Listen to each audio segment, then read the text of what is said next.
We're here for what I believe is the 8th installment of the Daily Stoic here on the channel, and I want to reiterate that this is not to replace the reading, but to supplement it. However, I do not believe that the text is absolutely necessary to be able to understand what is going on in this series, but I do think that having the text, that reading the text, that going through the text, that journeying with the text, is profitable on many more levels than just this series alone. The first day that I want to talk about here is February 21st, with the title Wish Not, Want Not. And the quote here comes to us from Epictetus in Discourses. Remember that it's not only the desire for wealth and position that debases and subjugates us, but also the desire for peace, leisure, travel, and learning.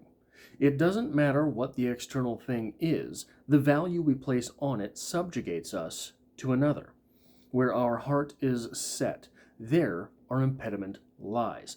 And the entry from Ryan Holiday and Stephen Hanselman for this day reads as such. Surely Epictetus isn't saying that peace, leisure, travel, and learning are bad, is he? Thankfully, no. But ceaseless, ardent desire, if not bad in and of itself, is fraught with potential complications. What we desire makes us vulnerable. Whether it's an opportunity to travel the world or to be the president for 5 minutes of peace, or to be the president or for 5 minutes of peace and quiet, when we pine for something, when we hope against hope, we set ourselves up for disappointment, because fate can always intervene, and then we'll likely lose our self-control in response. As Diogenes, the famous cynic, once said, "It is the privilege of the gods to want nothing, and of godlike men to want little." To want nothing makes one invincible, because nothing lies outside your control. This doesn't just go for not wanting the easy to criticize things like wealth or fame, the kinds of folly that we see illustrated in some of our most classic plays and fables. That green light that Gatsby strove for can represent seemingly good things too, like love or a noble cause, but it can wreck someone all the same. When it comes to your goals and the things that you strive for, ask yourself, am I in control of them, or are they in control of me? That sentiment at the very end there is something that we will return to in the entry for February 23rd as well. But this entry, it was not until this entry that I really started to contemplate how much Stoicism really is a practice more than a philosophy even. This idea of controlling the desires at all times, of controlling all desires, of controlling even your positive desires, can be, I think, foreboding, can be something that is important but still trying, something that it seems sets us up only for failure, much as expectation for worldly things sets us up for disappointment. So if we are to be foiled on some level, regardless of what it is that foiling covers, mightn't those things for which we are foiled at least be positive? The positives being wanting too much to learn, wanting too much to work, things like this.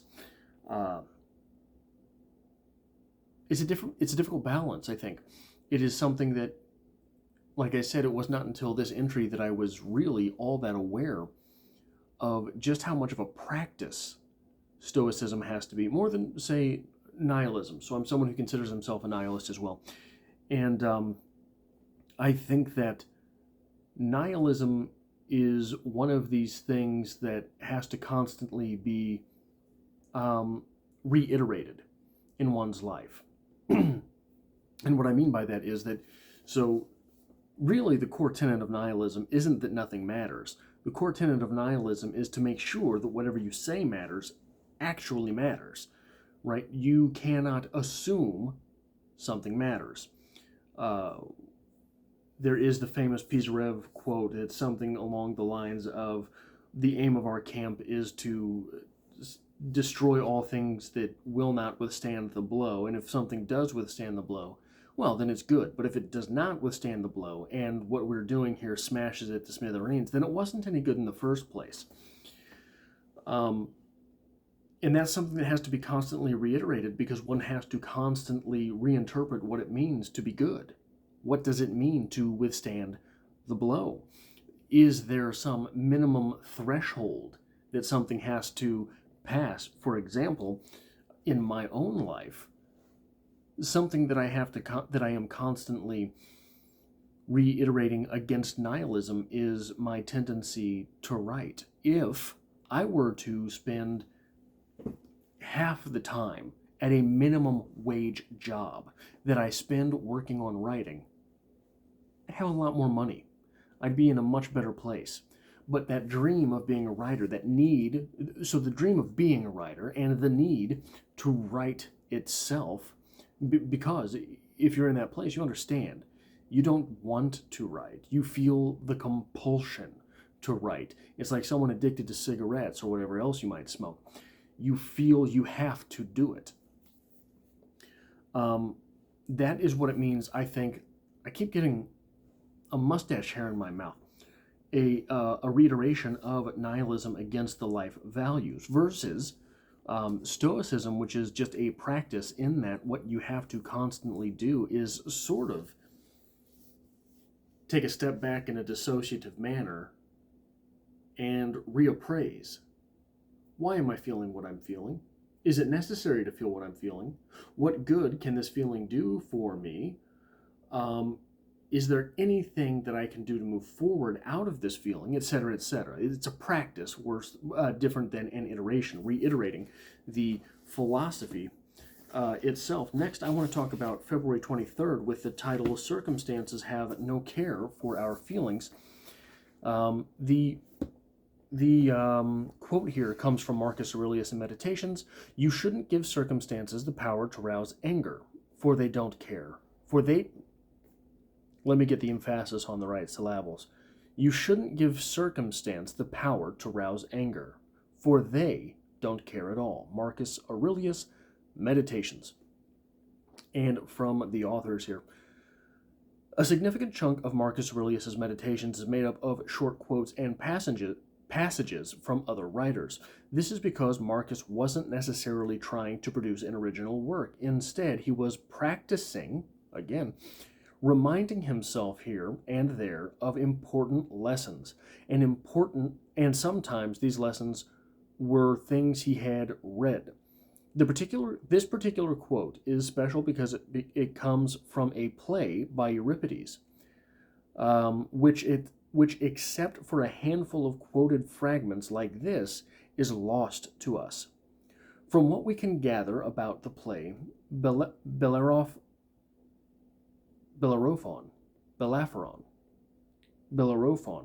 the hero, comes to doubt the existence of the gods. But in this line, he is saying, why bother getting mad at causes and forces far bigger than us? Why do we take these things personally? After all, external events are not sentient beings. They cannot respond to our shouts and cries, and neither can the mostly indifferent gods. That's what Marcus was reminding himself of here. Circumstances are incapable of considering or caring for your feelings, your anxiety, or your excitement. They don't care about your reaction. They are not people. So stop acting like getting worked up is having an impact on a given situation. Situations don't care at all. Facts don't care about your feelings, proverbially. That is what is being sort of expressed here. But again, we get into this idea of the practice of Stoicism. Stoicism has to be reinterjected, but not reiterated, I don't think. Reinterjected into different situations in life. Most situations in life. Situations in life that seem to be getting out of hand, or situations in life where we want more control, working on our goals, etc. And the reason I thought that this entry was really important is that it reiterates the fact that the only thing we really control is ourselves, right? You control you, I control me. We don't have control over anything else in between. And I think this is necessary, not just to remember, but I think I think that it is something which is necessary to toggle in the mind. It is something that is necessary to play with in our thoughts. Not controlling anything in between means that we have to have a greater control over what we do control. The circumstances don't care what you're trying to do. If you are trying to run 100 miles this month, the weather doesn't care. And if it rains, it rains. What that means is you have to come up with provisions for those things that get in your way before they get in your way. This past summer, for example, I was walking 7 miles a day. Every day, 7 miles. It was one of these, I can't remember which month it was, but 7 miles was my goal every day, regardless of what else happened. I was pretty lucky most of the month. It was a dry month. One day, it rained. And I thought, okay, well, it was like the 20th of the month. I thought, okay, I'll just take a little bit of time after work and get a little bit of rest before I get out. And it kept raining, and it kept raining, and it kept raining. Eventually, I had to go buy an umbrella and absolutely soak my shoes and it was my only pair of walking shoes. So bought an umbrella, soaked my walking shoes. The next day I had to do 7 miles in my boots. It was the only other pair of shoes I've got. I did not come up with the correct provisions beforehand. I adapted. I went ahead and did the stuff anyway. I didn't let the circumstance get in the way of my goals. But it certainly made my goals a lot less comfortable for a couple days. Because you lose sleep after that. Your shoes are soaked after that. You have to do 7 miles in your boots after that. And I think that the main takeaway I have from this day is that because of intelligence might not be the ultimate deciding factor in most cases in life. Oftentimes, working hard will get you there, so working harder will definitely get you there. Working smarter, working more intelligently, does not always come into play.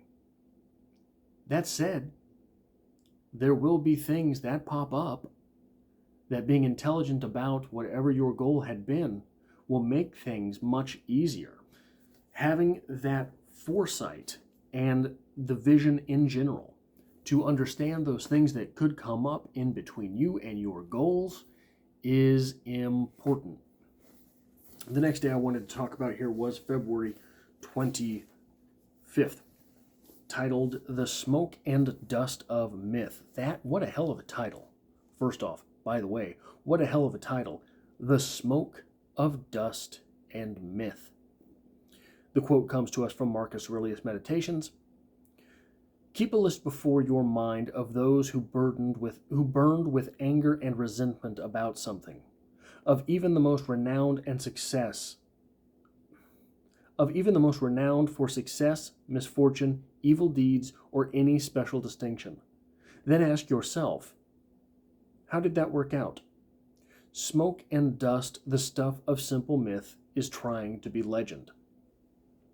Marcus Aurelius' Meditations.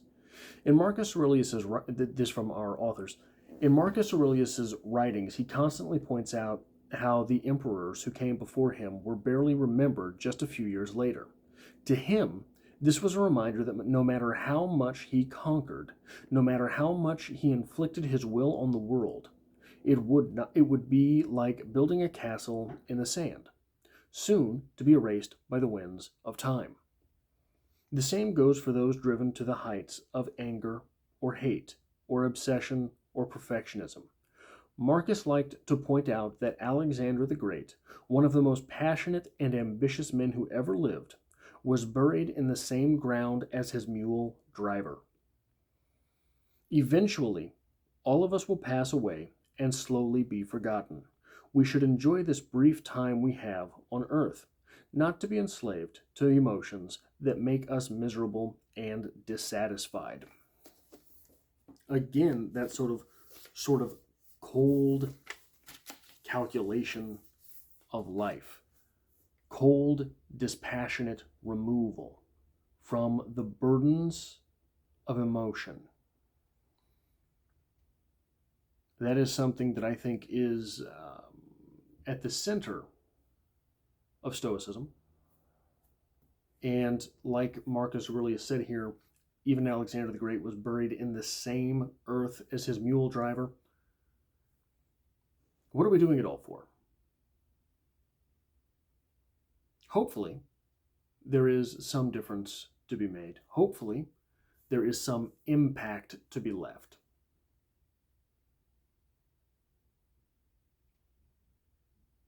But what if that's not true? What if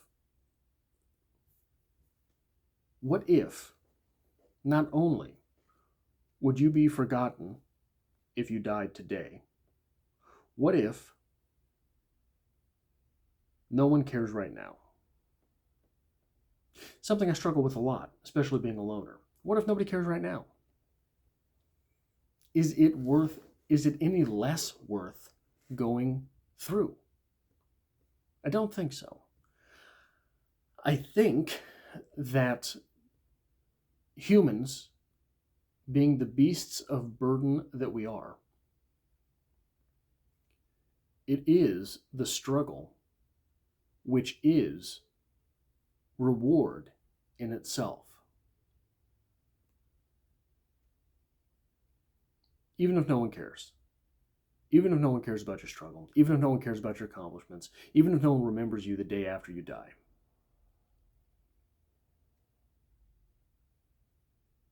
The journey itself, the struggle itself, the burden itself was worth the toil. Is that true? I don't know. Sometimes I think that it's just what I tell myself in order to keep toiling. But I think it is. I think that even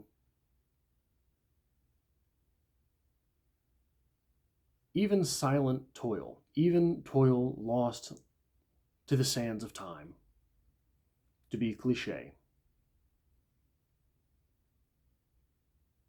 is worth having been. Because that's all we have. In many ways, I think, the individual journeys that we go through, whether they are observed or remembered or not, are the only way that the universe exists. I don't mean exist as in is. I mean exists as in is real. Something can be and not really be real. Right? Maybe this is too much philosophy and too little practice as we get into the depths of a philosophy versus the practice of Stoicism.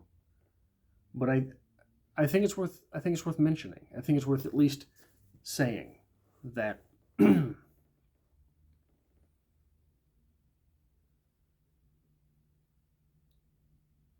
struggle is authentic. And the authentic is the beautiful. And the beautiful is what makes life good, right? Moving on, before I get too sentimental here. February 26th, To each his own. This comes to us from Marcus Aurelius in Meditations. Another has done me wrong. Let him see to it. He has his own tendencies and his own affairs.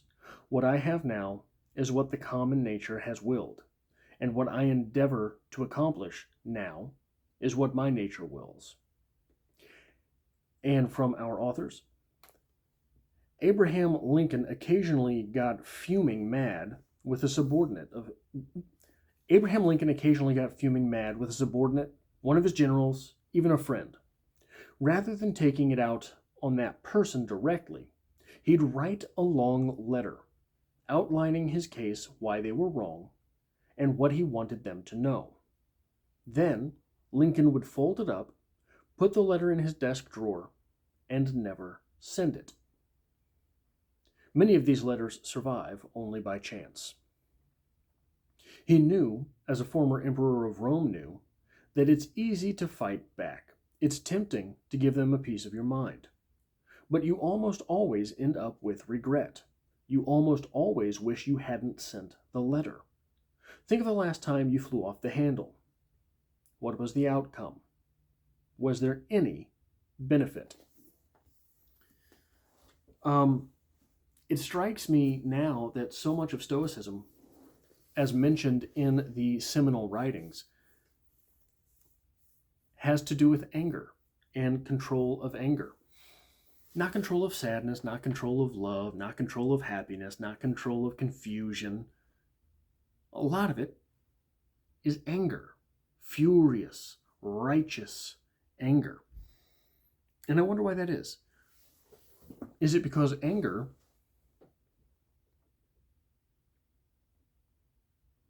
is an emotion that permeates so many different circumstances? If you are confused, you can get angry. You can be madly in love. Your anger can come out at times when things are going right, when things are going wrong, when things are just not going at all. And it is, as I think it was last week or the week before we discussed, it is very much so an emotion that can absolutely overshadow all other emotions. I would like to ask you, what is your strategy for dissipating anger? If Lincoln's was to write a strongly worded letter and never send it, what works for you? Like I said, what works for me sometimes is to remind myself I can do this. Because most often, my anger comes out when I feel things are out of control. I think that comes from my home life when I was a kid. It strikes me that when things are out of control, my immediate reaction is anger. The thing that I go to automatically, anger. What I want to know also, why did this work for Lincoln? Normally, you think when someone has made you angry and you go over the situation, what happens is you walk away. If you walk away without incident, sometimes even if there is incident, right, you walk away and you think about it. You rerun the situation in your mind. And how often does rerunning the situation in your mind make things better? How often does rerunning the situation in your mind make things go more smoothly? How often does running things through your memory, or the things that you should have done through your memory, dissipate the anger? How often does it work that way? I'm willing to bet not very often at all. So why is it that Lincoln was able to sit down, and it's not like he had a Pilot G207 in his pocket, writing was a lot more difficult than that, a lot more aggravating than simply, let's go. Why was it that Lincoln was able to sit down and write these things out and it dissipated his anger? I imagine what's happening there is that when you were forced to put things into such a cold and distant procession of thoughts, when you were forced to do things in such a calculated manner as composing an essay, when you're forced to do things in that way, what really happens is that you start to internalize those lessons so that next time you have learned from them as opposed to the other person. That is all I have for this, what I believe is I didn't check, so correct me if I'm wrong, the 8th installment in the Daily Stoic series here on the channel. I've really been enjoying this, so I hope you have too.